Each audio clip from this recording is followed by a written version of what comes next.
So far we have a couple of ways to solve quadratic equations. One of them was by using the square root property. The other one was by factoring. And now if we can't use factoring, then we have to try to use the square root property. But in order to do that, we have to complete the square. Okay? So using the square root property, as long as I have a square on this side of the equation, then I can square root both sides as long as I put my plus or minus. And I solve this by saying, well, if we take the square root of both sides, this becomes x plus 5 equals positive or negative 7. So that means x plus 5 will equal positive 7, or x plus 5 will equal negative 7. It's actually an and. So if I subtract 5 from both sides, I get x equals 2 and x equals negative 12. So my solution is negative 12, 2.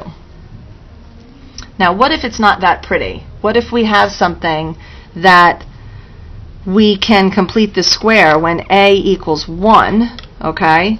If I have x squared plus 8x minus 2 equals 7, for example, the first thing I have to do is I'm going to add 2 to both sides because I want to get my quadratic term and my linear term by itself.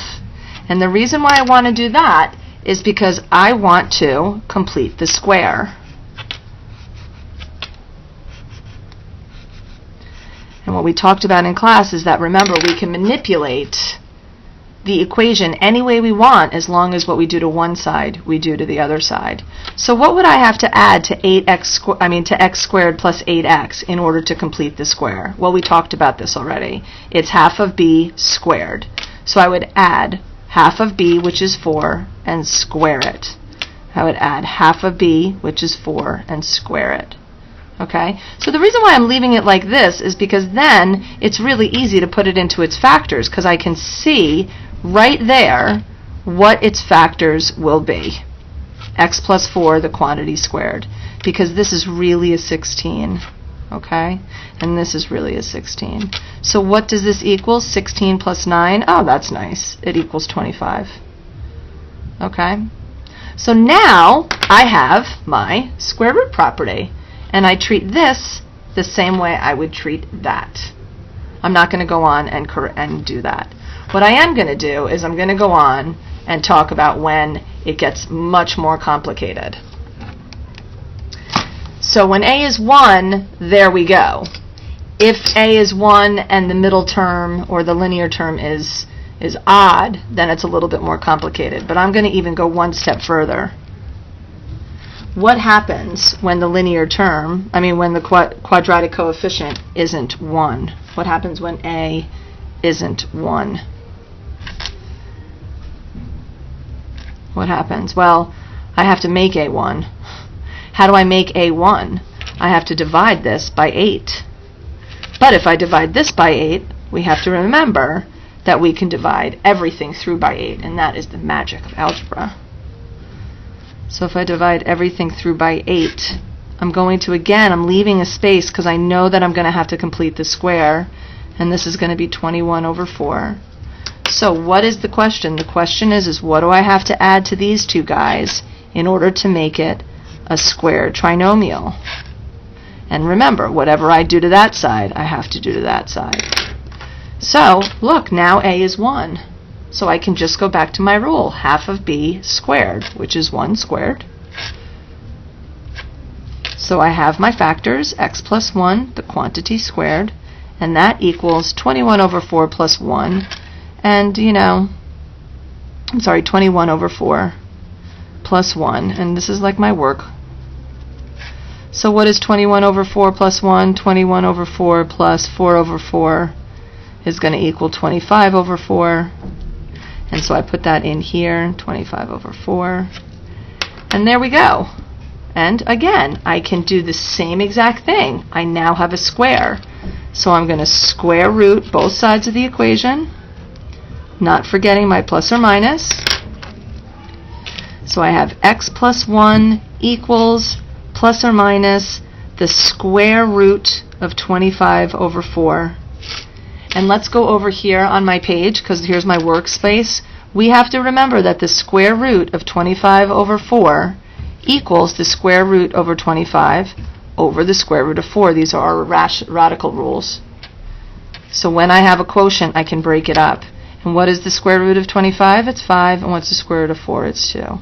So my answer is going to be x plus 1 equals positive negative 5 over 2. And then I go back through, I do my trusty t-chart. X plus 1 equals the positive, and x plus 1 equals the negative. So if I subtract 1 from both sides, 5 over 2 subtract 1 is going to be 3 over 2. And negative 5 over 2 subtract 1 is going to be negative 7 over 2. So my final answer in my lovely set notation is negative 7 over 2, 3 over 2.